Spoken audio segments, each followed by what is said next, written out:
Well, she's left Teignmouth at last. The 41-foot trimaran Teignmouth Electron. At the helm, Donald Crowhurst. This 36-year-old engineer, who even at this last stage hasn't given up the idea of recording the fastest time. Yes, he's got this yellow one-piece suit on and still his tie. And out here too is his wife Claire and 4 young children. They're all very small, chatting, "Bye-bye, Daddy." Oh, something's gone wrong out there. He's taking a tow again. Something, I think, has gone wrong with the sail. She's being towed back. Oh, this is a tragedy.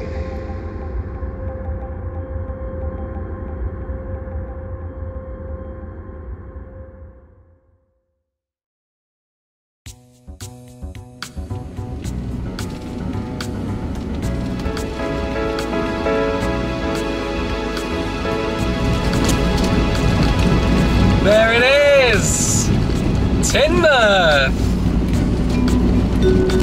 Wow, it's taken about 3 hours since we set off, but my god, it was worth it. Wow! You could kind of see it peeking in and out of the valleys, and now we finally see the ocean in full. Look at that. Wow. Gorgeous.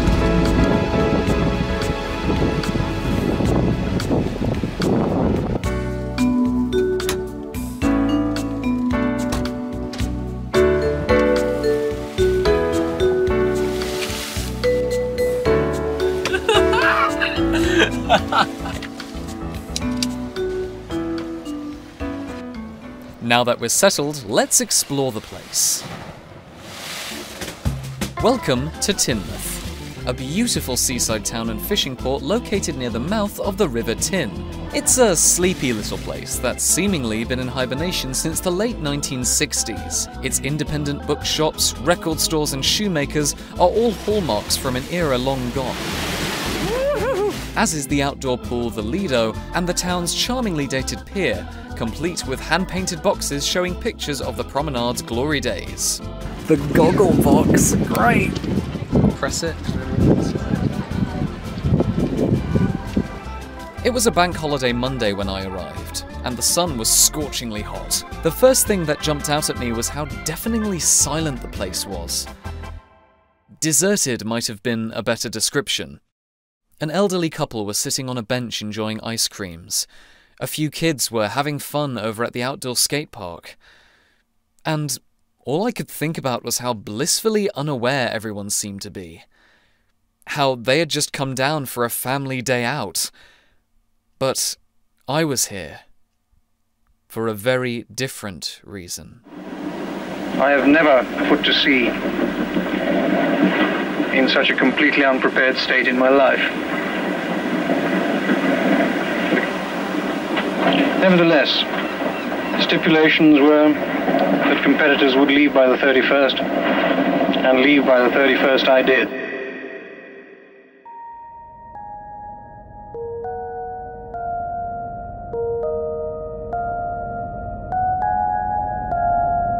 In April 1968, the Sunday Times compelled its readers to take part in one of the toughest endurance tests known to man.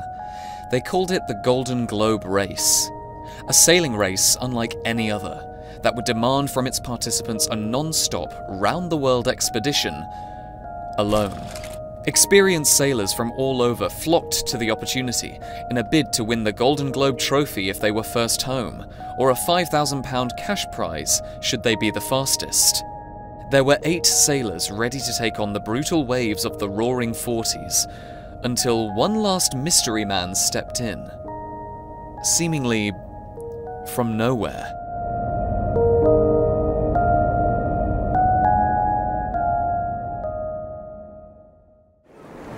Crowhurst had a failing company called Electron Utilizations, where he made different sorts of navigational tools for maritime adventures from his own backyard. He was an incredible innovator and an amazing inventor who had some seriously big ideas, but perhaps his biggest and most known idea would be the one that led to his demise. Whereas everyone else was an experienced sailor, Donald Crowhurst was a weekend sailor at best. The Teignmouth Electron was his ship, his vessel that he would take around the world and hopefully win the big cash prize, or at least the Golden Globe trophy itself. The Teignmouth Electron was going to be packed with the latest technologies, most of which were of his own making, inventions from electron utilization which would promote the company and hopefully land him with a successful career upon his triumphant return. It was going to be an innovative and advanced vessel, equipped with all the latest electronic devices that would make it better, would make it safer, and would enable him to sail faster. But there was one major flaw.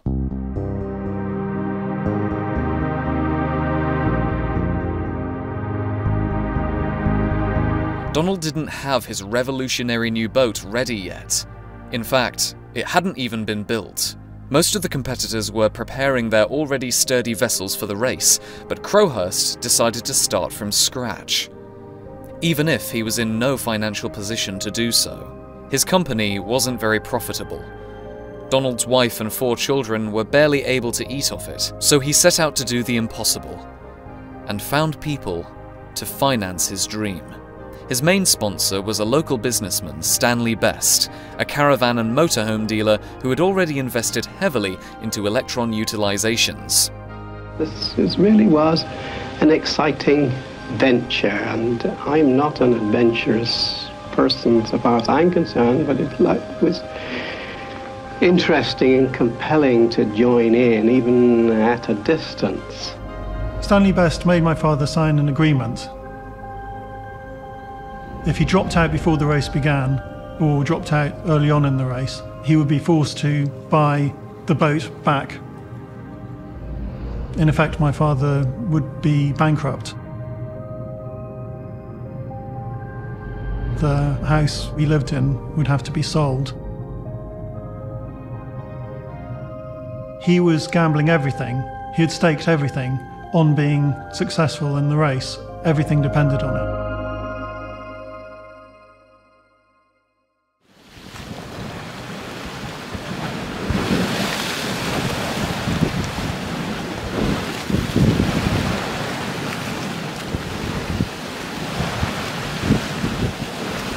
With no more budget left, with no more time even on the table, the very night before Crowhurst left, he said it wasn't ready.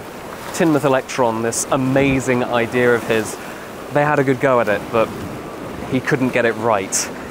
Of course, this was the very last day before he was allowed to leave. The competition itself had a deadline to make sure that no sailors got caught in the roughest seas possible, which were starting around here in the wintertime. So Donald Crowhurst pleaded effectively with his press agent and others around him, saying that he wasn't ready, it wasn't time to go. But they effectively told him, Donald, tomorrow is the very last day. You have to go. I was 8 years old at the time, but I think all of us children felt it, a sense of the tension, as well as the excitement. There was obvious excitement. We were going away to the seaside and we were going to see my father set off to sail around the world. But at the same time, we could feel the tension and the haste that was involved. We could see everything in disarray in the boat.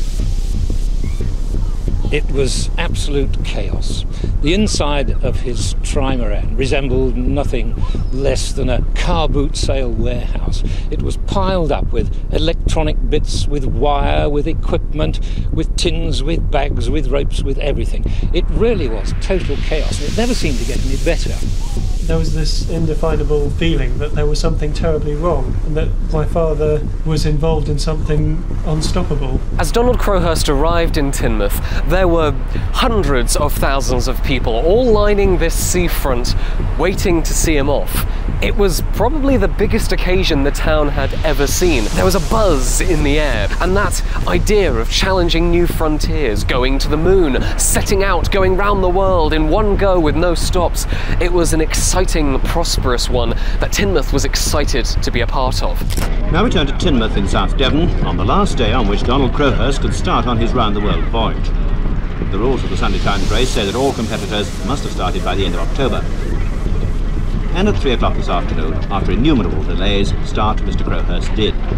Of course, no one could have predicted the story that was about to unfold.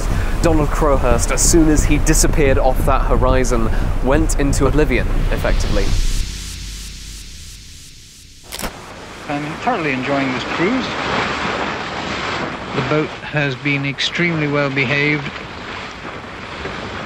very exhilarating to sail. Everything's quite satisfactory, in fact. The BBC gave him recording equipment with which to document his intrepid voyage. When the camera turned on, he played the part of the fearless, experienced sailor, the one his press agent back home was building up and cultivating support for in the papers, the dark horse of the seas.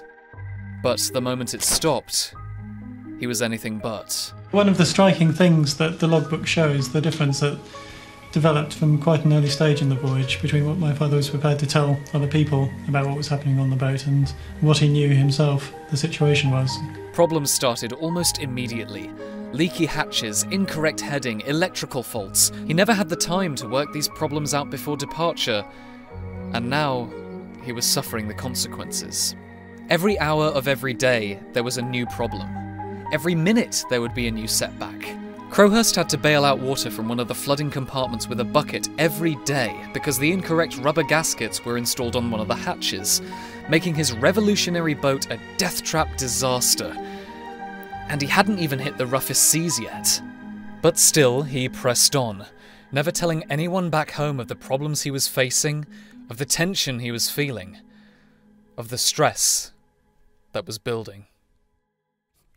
Racked by the growing awareness that I must soon decide whether or not I can go on in the face of the actual situation. If I stop, I'll disappoint a lot of people. What a bloody awful decision. To chuck it in at this stage. What a bloody awful decision.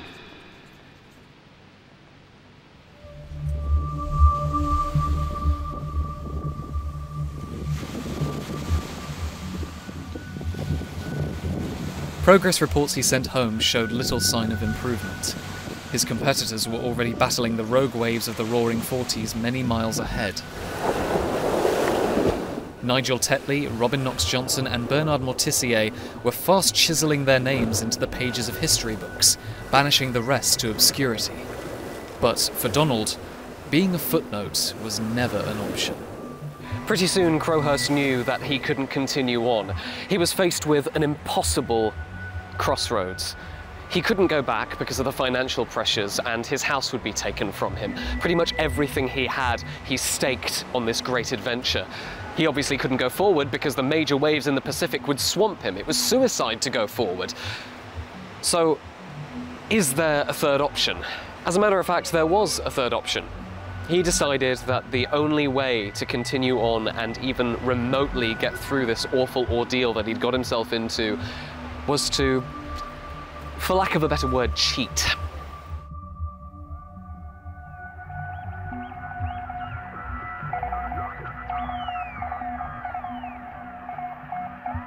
What worried me about Donald Crowhurst was the vagueness of the information we got from him. And then suddenly, in early December, we had this claim for a world record for a single-handed yachtsman, 243 miles in one day. Well, that made me suspicious, bearing in mind he'd only been averaging 50 miles a day, roughly, up until that time. Crowhurst had decided to fake his voyage from that point on, charting a completely fabricated course on one map while plotting his actual position on another. The reports he sent back home before were few and far between, averaging no more than 50 miles a day.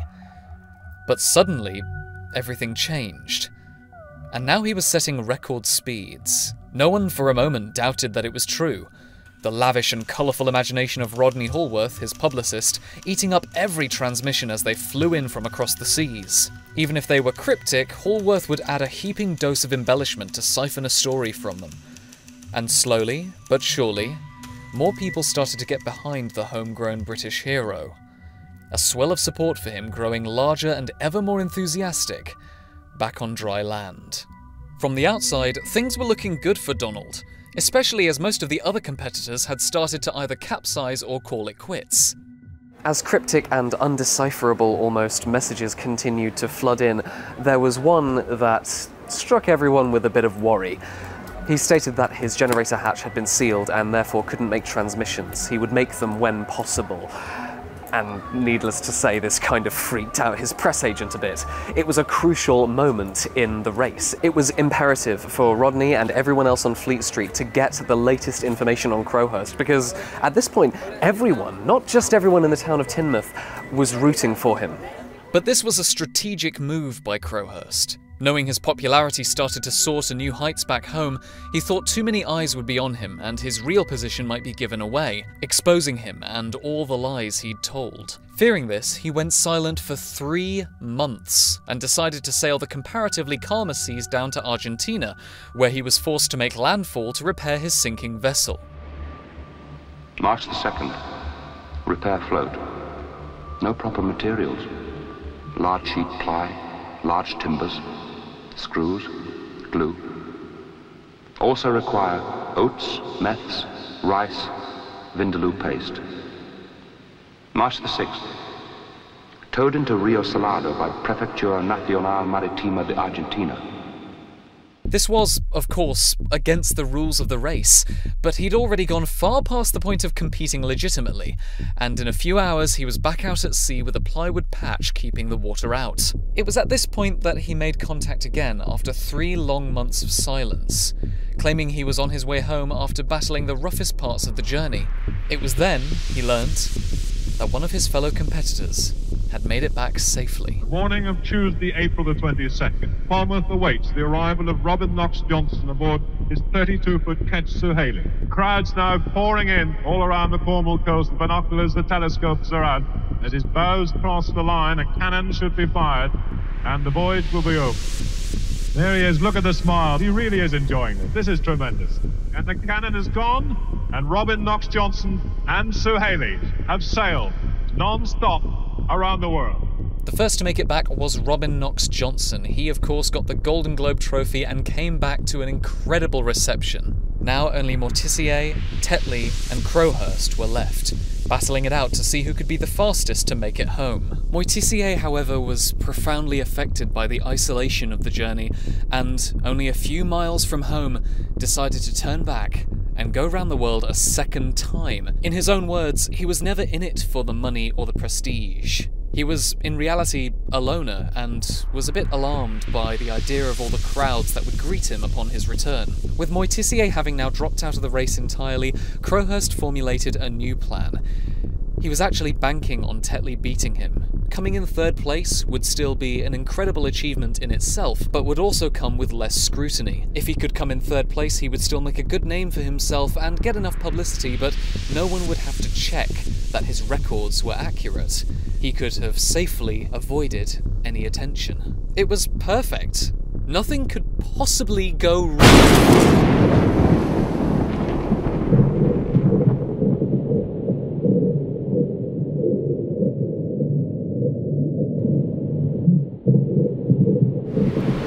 But suddenly, without any form of warning or even expectation, Tetley capsized.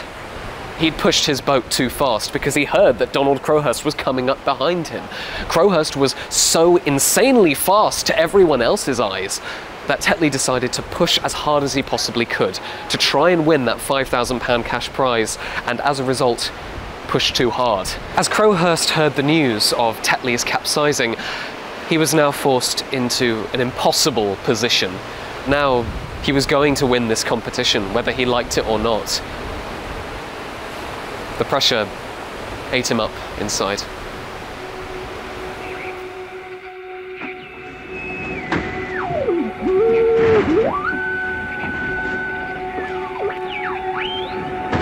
This is Mike Zulu Uniform Whiskey. Mike Zulu Uniform Whiskey calling Bulldog Radio. Hello Bulldog, hello Bulldog, hello Bulldog. Mike Zulu Uniform Whiskey.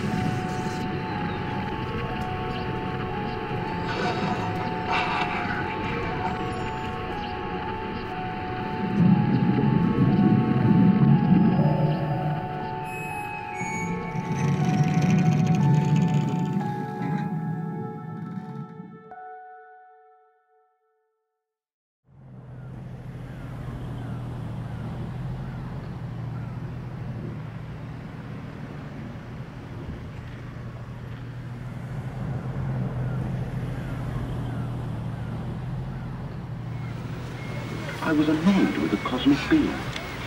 In the end, I was forced to admit that nature forces on cosmic beings the only sin they are capable of, the sin of concealment. It is a small sin for a man to commit, but it is a terrible sin for a cosmic being. I have become a second-generation cosmic being. I am what I am, and I see the nature of my offense. That it is finished. It is finished.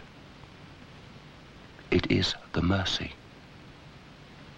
11 hours, 15 minutes, no seconds. It is the end of my game.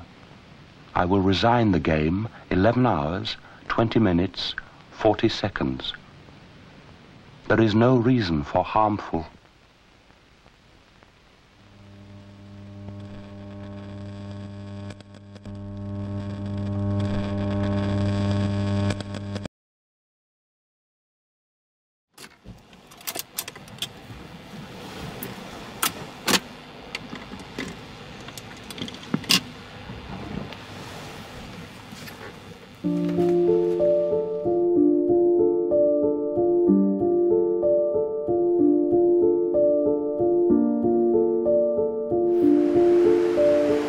Teignmouth Electron eventually was found drifting out somewhere in the mid-Atlantic Sea without her lonely captain. The logbooks, both fake and real, were set out on the table, open and displayed as an admission almost of his guilt.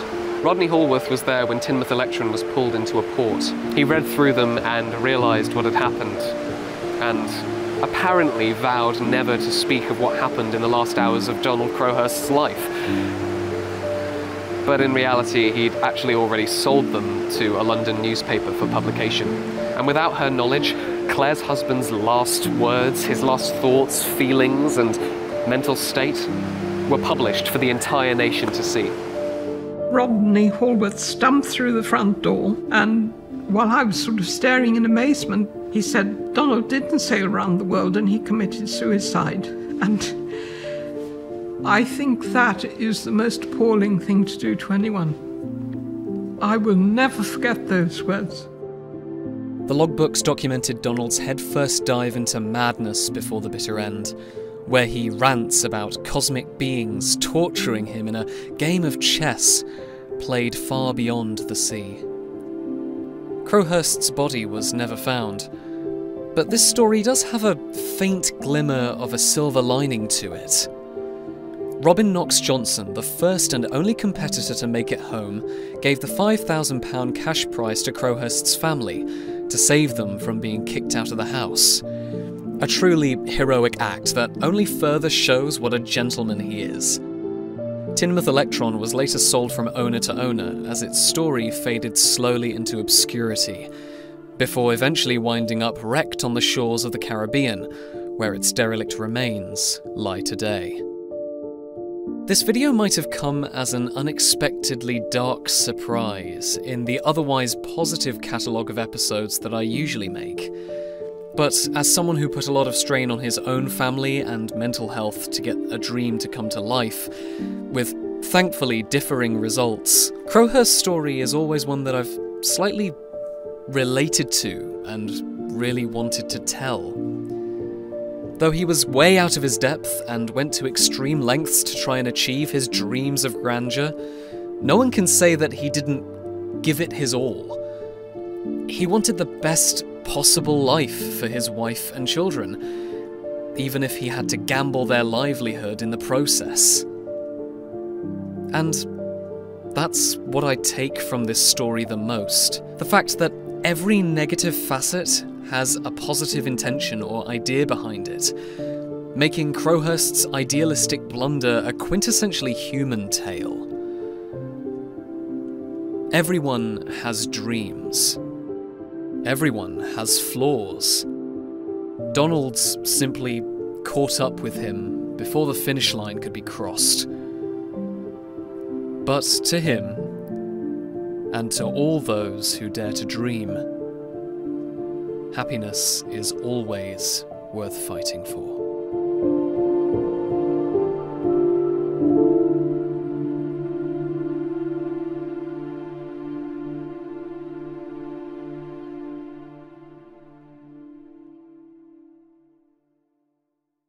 I don't know where we're headed next.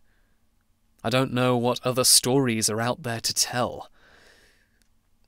But rest assured, no two will ever be the same. Thanks for watching, and stay tuned. And that's all from us on BBC One tonight. A reminder that Radio 2 stays on the air throughout the night. At the moment, Ray Moore is your host on The Late Show, and that's followed at 2:02 by You and the Night and the Music. From all of us here on BBC One, a very good night. Good night.